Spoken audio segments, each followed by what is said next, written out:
एक सज्जन ने मुझसे पूछा, सुनने लायक बात है, आप जरूर सुनिए। तो उन्होंने कहा स्वामी जी एक बात बताइए। मैंने कहा क्या?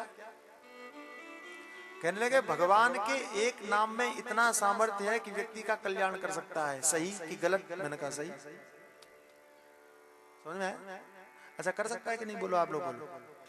भगवान का एक नाम व्यक्ति का कल्याण कर सकता है कि नहीं? चैतन्य महाप्रभु कहते हैं एक व्यक्ति क्या दुनिया के सारे व्यक्तियों का कल्याण एक नाम कर सकता है ना? एक बार भगवान का नाम लो तो व्यक्ति का कल्याण हो जाएगा। सही है ना? है ना? तो उन्होंने हमसे पूछा, मैंने गलत तो नहीं बताया?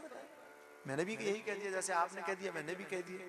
शायद आप ही से सुन के कहा कि भगवान का एक नाम ही व्यक्ति को कल्याण कर देता है, लेकिन हमको नहीं पता तो वो आगे भी पूछेंगे। तो उन्होंने कहा महाराज फिर हमको संदेह है।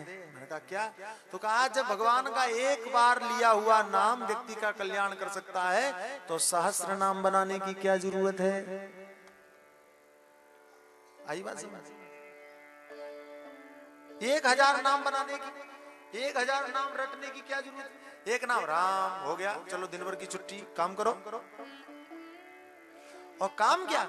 एक नाम जब कल्याण कर सकता है तो आराम से नहा धो के बढ़िया नए कपड़े पहन के मंदिर में बैठो और बड़े दिल से कहो राम हो गया, जिंदगी भर की छुट्टी।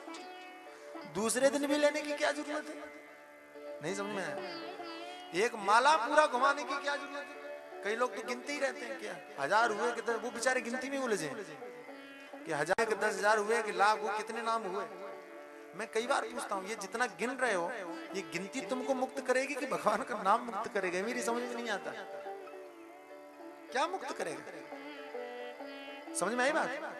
एक नाम जब कल्याण कर सकता है तो 1000 मालाएं घुमाने की क्या जरूरत है? तो मैंने अच्छा आप बताओ क्यों करना चाहिए? मैंने निवेदन किया, मैंने कहा भैया बात यह है कि बात तो पहले वाली ही सही है। कहने लगे कौन सी? मैंने कहा बात वही सही है कि एक नाम कल्याण कर सकता है तो फिर 1000 बार लेने की क्या जरूरत है? तो हमने कहा 1000 बार इसलिए लेने की जरूरत है कि 1000 बार बोलने से शायद एक बार सही में निकल आए, इसलिए 1000 बार रखना चाहिए। कल्याण तो एक नाम ही करेगा। ये हमारे संगीत वाले भाई बैठे हैं, ये जानते हैं, राम जी भी बैठे हैं। ये संगीत अभ्यास करते करते करते करते करते करते हाथ कब चलने लगे समझ में? वो क्षण कब उतर आए? एक क्षण है कि जब व्यक्ति को समझ में आ जाएगा कि कैसे बजाना है, एक क्षण। लेकिन उस एक क्षण को पाने के लिए आपको अपना पूरा सर्वस्व देना पड़ेगा। गलत? सही है?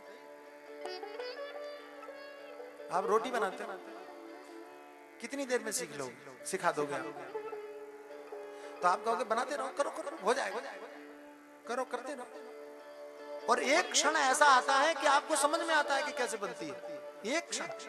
लेकिन उस एक क्षण को समझने पाने के लिए आपको बार बार बार बार बार बार रगड़ना पड़ता है। ऐसे ही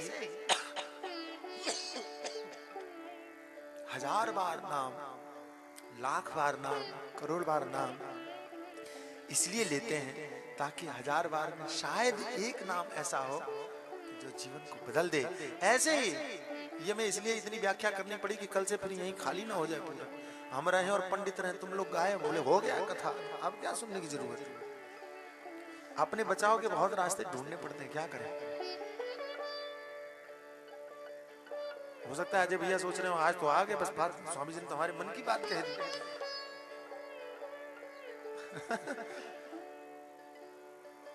ये मुंबई वाले भी आ गए, ठीक है एक दिन हो गया। ये लिखा है यहाँ दिन मर्दम। अच्छा एक बात और बताएं, कोई कहे कि दूसरे अगर आप आए नहीं दोबारा, बोले स्वामी जी ने कह दिया था, लिखा है भागवत। क्या लिखा है? दिन मर्दम तदर्धम वा मुहूर्तम क्षणमेव वा। एक दिन सुनो, आधा दिन सुनो, आज तो आधा दिन भी नहीं हुआ है तो कल तो आना ही पड़ेगा पक्का। लेकिन इसमें लिखा है तदर्धम, आधे का आधा सुनो, और मुहूर्तम क्षणमेव वा, 3 घंटे सुनो, एक क्षण सुनो, ये शुण्वन्ति नरा भक्त्या, और जो लोग इसे सुन लेते हैं, न तेषाम दुर्गति क्वचित, उसकी दुर्गति नहीं हो सकती। अब ध्यान देना, आप उसका कल्याण होगा ये नहीं कहा, उसकी दुर्गति नहीं हो सकती ये कहा।